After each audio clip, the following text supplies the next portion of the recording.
une orchestration. Il était un habitué des hit-parades, hein. Les tubes sont succédés aux tubes. J'ai beaucoup dragué sur ces chansons que je chantais à l'oreille des filles. Dans les dédicaces, c'est tout ça qu'il fallait pousser les filles, tout ça, parce que c'était vraiment des fois la foule. Hein. En Arménie, il y avait des stades de 30 000 personnes où on était entendu. Il était mort, c'était la musique et encore la musique. La famille Markarian a peut-être une histoire assez mouvementée. Au départ, mes parents sont des rescapés du génocide arménien de 1915. Ils sont arrivés en France, où nous sommes tous nés. Ils ont créé cette petite usine familiale de produits alimentaires. C'était pas son truc. Lui, c'était plus la musique, la poésie, les études. Comme il avait toujours cette envie de la musique, il a appris le solfège tout seul, il a appris à faire ses gammes tout seul, il a tout fait tout seul. Il travaillait des heures et des heures pour jouer au piano et c'est vrai qu'il a réussi à très très bien jouer à Paris. Et il est allé à Paris.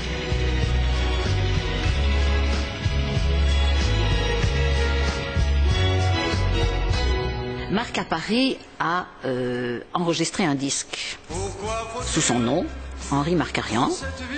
Il en a fait un second, mais alors il a dit je vais changer de nom. Donc il a scindé son nom en deux, ce qui est devenu Marc Arian. Et il a dû se produire lui-même. Il a créé sa propre maison d'édition aussi. Ma sœur aînée a épousé Jacques de Cupert et ils ont créé un établissement, la Barque à Jacques, à Zeebrugge.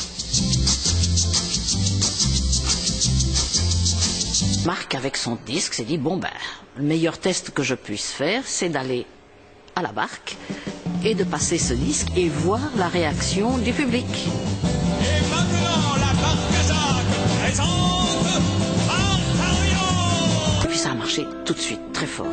On a eu beaucoup de demandes, tout le monde venait demander qui était ce chanteur, quel était ce disque, pourquoi, où on pouvait le trouver. Et puis voilà, ça a démarré comme ça par la Belgique. Et alors, bon, ben, Marc est resté en Belgique. J'y habitais donc chez lui à Ouin. J'étais à sa disposition jour et nuit. Je t'invite dans mon petit coin de paradis. Je t'invite. Vers 11h du matin.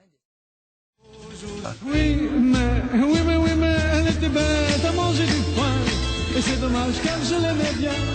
Le jour où l'esprit fut distribué, oh mon Dieu, avait dû l'oublier.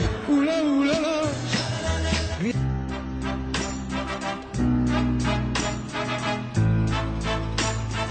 Chère Cathy. Oh, Cathy, Cathy. J'avais une amie qui sortait avec le chanteur des Chabrol, Robbie. Et cette amie me disait un jour, il y a une répétition avec les Chabrol, est-ce que tu as envie d'accompagner? Alors on s'est installé là au premier rang et très curieuse pour voir Marc. Alors Marc montait sur scène et il m'impressionnait beaucoup. Il était petit, pas beau, mais sa voix m'impressionnait énormément. Alors pendant toute la répétition, je ne le quittais pas des yeux. La musique m'emportait et j'étais fascinée par lui, disons, par sa voix. Après la répétition, il se dirige vers moi et il me demande mon nom. Et il dit, je t'invite au restaurant ce soir. Nous sommes allés manger avec les Chabrol dans un vieux restaurant au port d'Anvers. Marc était très amoureux de moi. C'était vraiment le coup de foudre chez lui. Et il ne le cachait pas, hein. Il était tout le temps occupé à me toucher, à me parler doucement comme ça. Et le soir, il me raccompagne chez moi et il me demande, est-ce que tu veux me revoir? J'ai hésité, je lui dis, oui, mais je suis très jeune. Alors il me dit, est-ce que c'est mon physique qui te retient? Alors j'avais le cœur brisé, je dis non, ce n'est pas le physique, c'est vraiment les circonstances, j'ai encore mes études et donc j'ai inventé quelque chose, je ne voulais pas lui faire de la peine. On peut dire que physiquement... Oui, il me dit, c'est très dommage, parce que j'aurais bien voulu te revoir, mais si ça ne va pas, tant pis, il dit, mais je vais écrire une chanson pour toi. Et quelques mois plus tard, Marc a envoyé un de l'orchestre de Chabrol avec le disque Cathy, avec les compliments de Marc. Alors moi, j'étais très touchée et embarrassée en même temps. J'entendais partout « Oh, Cathy, Cathy », partout dans les dancing, à la radio, à la télévision. Marc parlait de moi à la télévision. Oh, Cathy, Cathy, je revois souvent ce petit coin discret dans ce vieux restaurant, l'air frais de la mer, les rumeurs du port dispensées à la nuit, bien plus de charme encore. Je t'aimais, Cathy, je t'aimais déjà, mais tous les mots d'amour restaient au fond de moi. Par délicatesse, Cathy, pour un premier soir, et parce que je pensais qu'on pourrait se revoir.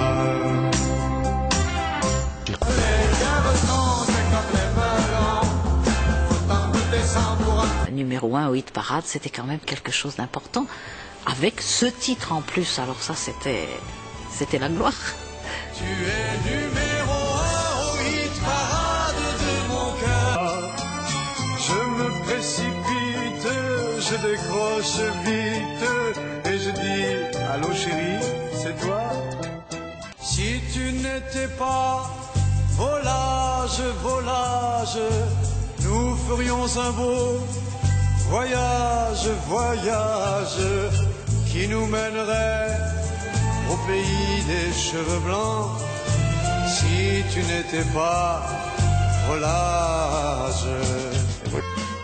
Istanbul, je pense souvent à tes mosquées et à tes longs minarets qui s'élancent vers le ciel. C'est une question. C'est le printemps pour moi, je suis amoureux. La vie soudain paraît plus belle. Le ciel est rempli d'hirondelles aux chants joyeux. Après 2 ans, je me promène sur la digue ici à Knock. Et j'ai une amie qui vient vers moi et me dit « Tu sais, Marc-Arian, il se promène à la digue. » Et je cours vers lui, je dis « Bonjour Marc ». Et il me regarde et dit « Cathy », il me dit. Le soir, je chantais au casino. Ça m'impressionnait de nouveau, une fois Cathy, en disant parce que Cathy est dans la salle. Je t'aimais, Cathy.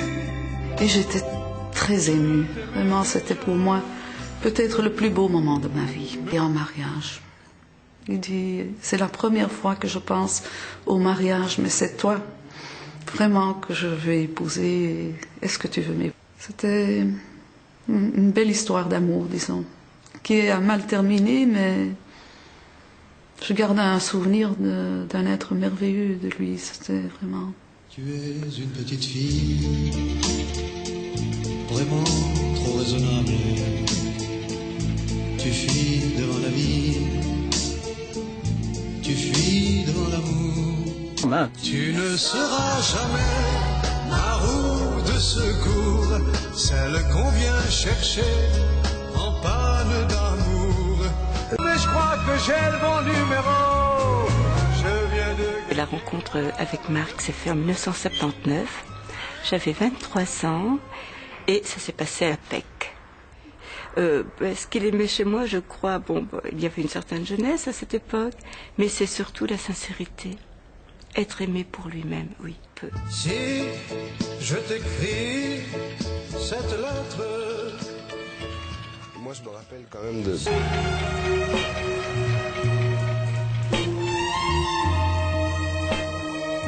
Je l'ai vu décliner très vite, en 3 mois de temps. Il a vraiment décliné et je me posais beaucoup de questions.